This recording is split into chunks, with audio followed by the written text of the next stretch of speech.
Tonight's guest on Wildlife Heroes is Will Travers, one of the world's most well-known environmental campaigners and CEO of the Born Free Foundation. Born Free runs high-profile campaigns to protect wild animals from harm and monitors zoos around the world. As the driving force behind the foundation, Will's passion for animals began early on, while his parents, the actors Bill Travers and Virginia McKenna, were working on the 1966 film Born Free. Born free as the wind blows.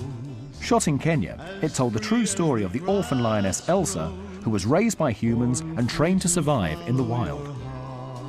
The film became a worldwide phenomenon that changed the Travers' lives forever and led them to set up ZooCheck, an organisation dedicated to improving the conditions of captive animals. Will has been involved in animal welfare ever since and is still tirelessly campaigning to protect them from harm. Can I take you right back to your childhood, when all this started? I mean, your parents were active conservationists of their time, pioneers of their time. What was it like growing up in that environment?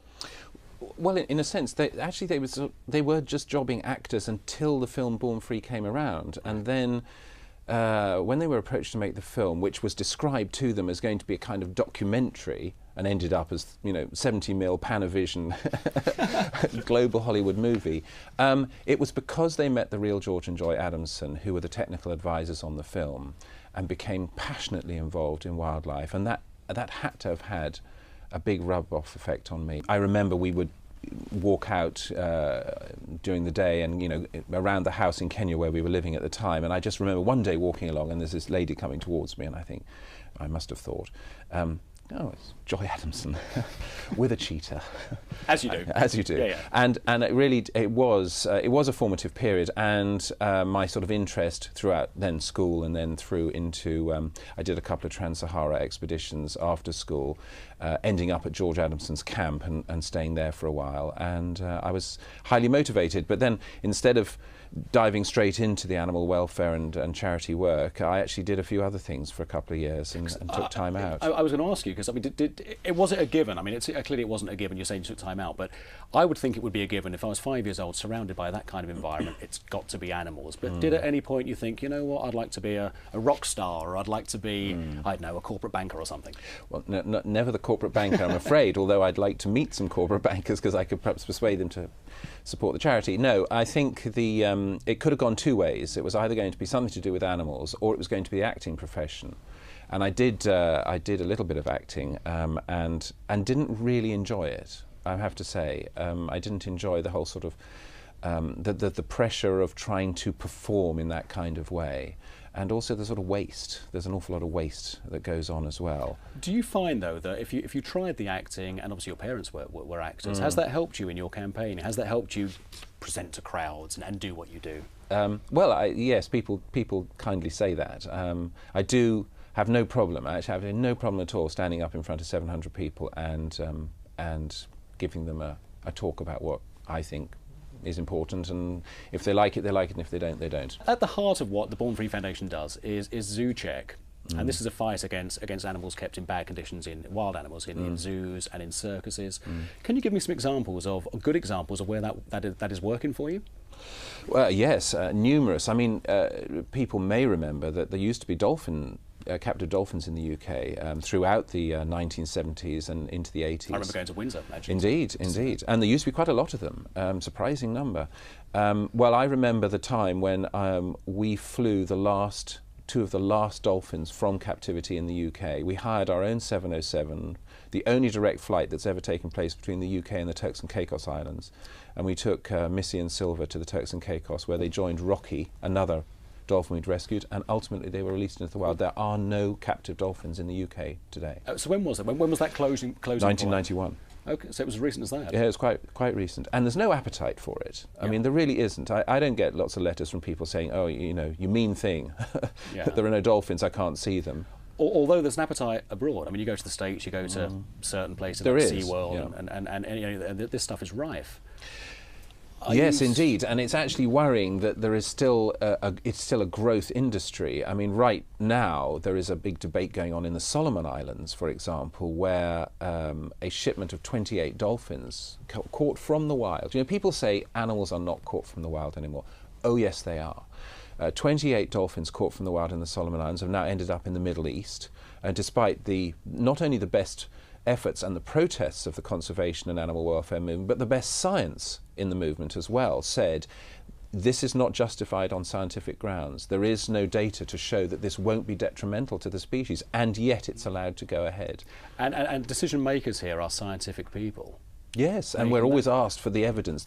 And the key thing about wildlife trade, live wildlife trade in this case, is that the absence of data is not supposed to be a reason to trade. In fact, it's the opposite. Absence of data is supposed to make you take the precautionary approach and say, if we don't know what will happen if we do this, then we shouldn't do it. And yet it went ahead. So why shouldn't a marine park have dolphins? Well, just imagine the life of the dolphin in captivity, and the evidence strongly suggests that they die prematurely, and that breeding records are very poor and all the rest of it.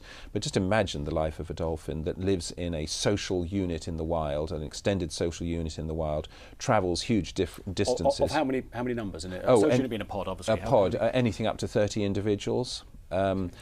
All sort of interrelated, very sort of similar to elephant society in some ways, travelling huge distances, dealing with the variance and diversity of the environment that they naturally live in, and then in captivity they live in an artificially created social unit because they're not necessarily related animals at all. They live in a chemically controlled environment. I've always used the analogy: if there was a fire in this room now and it started to fill with smoke, you and I would leave. The dolphin lives in a chlorine and chemically controlled environment for its life. When it burns its eyes and burns its skin, it has to stay. It cannot leave. And I just think that for me sums up the inadequacy of the captive environment. And it can't get away from each other either, can it? No. If you've got unrelated dolphins, one's clearly going to bully the other one. My knowledge of cetaceans is that a male in particular, if you've got an environment with, say, 3 or 4 females, it's going to be the fattest, it's going to have all the food, there's going to be scar marks on these other dolphins. They're going to be quite suppressed. Yes, indeed. And unfortunately, the dolphin is fated to have this permanent smile on its face. So the unknowing public still go and think that the dolphin's enjoying it. A suppressed dolphin would live how long versus a wild dolphin then? For dolphins, I'm not sure for the exact figures, but for orca, which is actually a dolphin, it's the biggest member of the dolphin family, that's the killer whale, you're looking at males that could live, say, 30, 35 years, 40 years in the wild, dying before they reach 20, and females who could live 60, 65 years in the wild, dying before they reach 30. How do you feel when you go, I mean, obviously your work must take you to the sea worlds, and I don't want to point or apportion blame to SeaWorld, but when you see these places, how do you feel when you're knowing the things that you know and then you see something like that? What does it do to you? Well, I feel sort of two things. I feel hugely disappointed that we as a species still find this thing entertaining, this kind of, Roman circus approach to animals entertaining. But it also makes me sort of angry to the extent that I want to do something about it. And so that sort of fires up the campaigning approach, and we try and campaign on these issues. You have, as Born Free Foundation, quite often openly questioned established zoos, what I would consider maybe well-run zoos, about their put back into the wild, about the way they conserve, about the way that they're taking some of their model, taking the money and putting it back out into the wild. Can you tell me a bit more about that? Yeah, I mean, I think that the public expectation of the best zoos is that they are fundamentally engaged in conservation of species and natural habitats, species in and those habitats as well.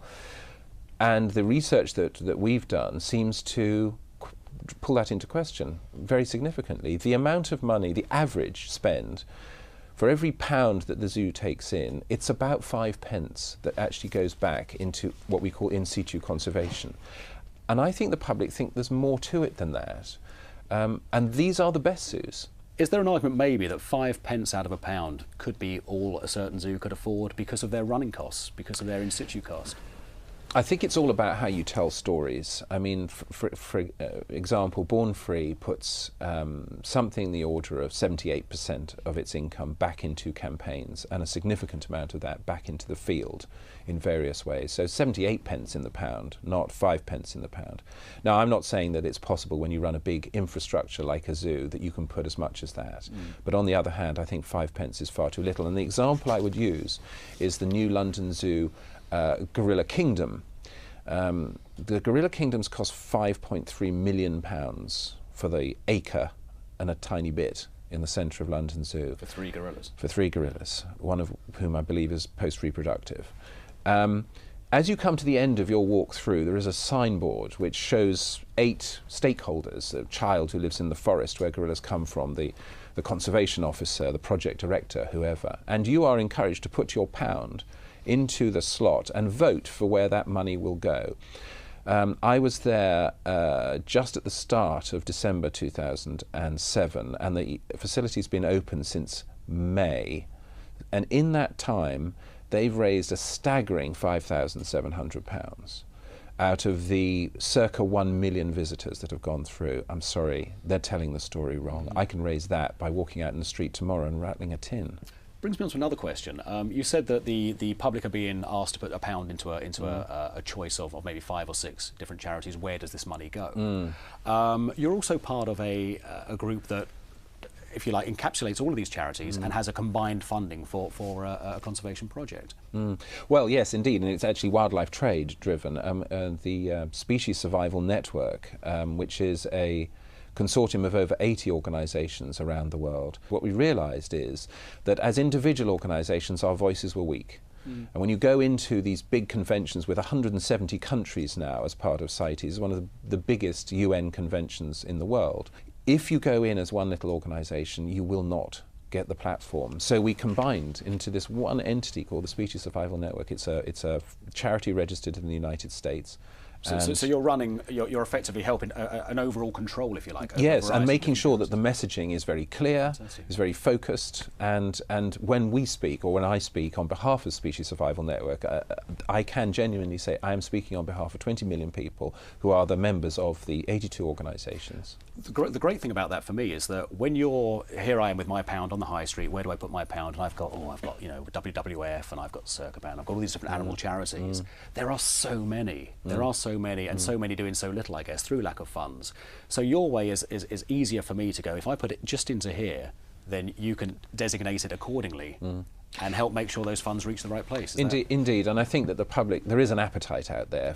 The public want to see charities working together. But they must get desensitised. There are so many charities. They must get desensitised. I think the diversity is a strength. I really don't think we just want to end up with one, United Nations of animals, and that's where your money goes. Because I think the diversity, our ability to react swiftly to situations, and there's some big charities out there working on wildlife issues, and I know that they can't react fast. A crisis arises, it has to go through 10 committees and a decision will be made, and it's months and months down the track. Whereas an example would be a friend of mine, Ian Redmond, got in touch with me only a short while ago and said, have you got $10,000, about £5,000, to help these people finish some films about forestry and about sustainable logging and protection of habitat. It's a sort of educational tool. And I thought, well, it'd be great, but I haven't got £5,000. And he said, that's a great shame, because if you had £5,000, the EU was going to offer £30,000 for them to finish the programmes. So you're like a buffer for the extra funds. So I thought,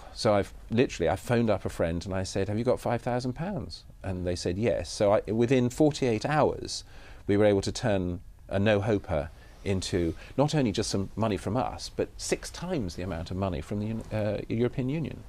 Can we go back to the fundraising through zoos then? Because part of the zoo check thing, I just want to take you back to that if I can. How would a zoo do that then? I'm mindful of, if you're saying they're giving too little money, how would a zoo change its way? How should a zoo be functioning now? Because zoos must have a place. They must have a place. I'm unconvinced that zoos honestly have a place. I think that the amount of mixed messaging, I mean, if we're talking about messaging, which is something I'm particularly focused on, I want there to be clear messages to the public, and they get very confused by the whole notion of the zoo. They say on the one hand, zoos are about conservation, but the maximum number of species that they can hold in captivity and managed throughout the world is 500. Now, that sounds like a lot, but there's 16,500 endangered species according to the IUCN. Well, that's interesting. IUCN, how functional are they? Do they actually do a good job? They provide the sort of a bedrock of scientific and analytical information. IUCN doesn't sort of campaign as such, but I think in many respects we'd be a lot worse off if we didn't have them. But I wouldn't regard IUCN as the sharp end. I mean, the sharp end is organisations, like Born Free or Care for the Wild or whatever, driving the message home at the coalface where it has to happen, working with the local community, delivering results to the community, results to the environment, results to wildlife. Our mission is very simple. Our mission is to try and make the world a better place for animals, and that will mean it is a better place for people. How do you feel about the current state of wildlife films that you see on television? Do you find that there seems to be quite a lean towards anthropomorphizing, making the characters more human-like? Do you have a problem with that? No, I don't at all. I mean, I think that it was the story of Elsa in Born Free, named animal, an animal that had a character and was given a character by the Adamsons, and then the story was told through the books and then through the film and then through the TV series and reached and touched and inspired millions of people around the world. I mean, that was anthropomorphic, but we are human beings. We see the world from an anthropocentric point of view. It seems crazy to me to deny that. I'm not saying that we should anthropomorphize science. I think science should try and set itself there where we can use science as a tool, we can use the information it provides us with to foster our campaigns and to inform our debates. But I have nothing against anthropomorphizing animals. I think we should. How else do we engage? Think of the names that we all know, like Jane Goodall and Diane Fossey and Baruti Galdikas and Cynthia Moss with the elephants. Cynthia's project in Amboseli in Kenya, she has studied that elephant population now for 30 years. She knows all 1,400 elephants by name, by sight. She understands their relationships. That is, in a sense, anthropomorphic. She grieves when one dies. She is overjoyed when one is born. So anthropomorphizing does breed passion. And passion is important. Passion is the bedrock on which the whole thing is founded. Which government flouts the rules more? Which government tends to break the rules and fly in the face of what the real convention wants? Do you know, I honestly think that probably all governments, to a degree, bend the rules when it suits their purpose. And that's hard to overcome. And, they subscribe to CITES, and yet they also bend the rules when it suits their purpose. They should be subscribing to the law, but... And sometimes it comes down to something as brutal and as blunt as sort of moral blackmail. I remember that the government of Swaziland agreed a few years ago, under I don't know what kind of pressure, in return for about $133,000 they shipped out a third of their elephant population to 2 zoos in America, who shall perhaps remain nameless. But the point was that we fought that in the courts and were winning. We won the first round and then it went back again for a second round.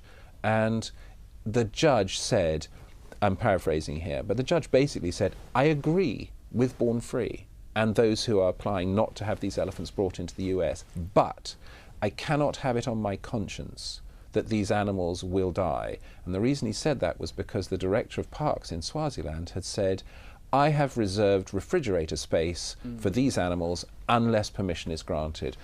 I mean, I wouldn't want to be in the judge's shoes either. So it's blackmail, and the driving influence here is always money, isn't it? This is commercialism versus conservationism, I guess. And again, you raised the point earlier about, the money that could be spent on wildlife conservation and how little, or, how much does actually come from the zoo pot.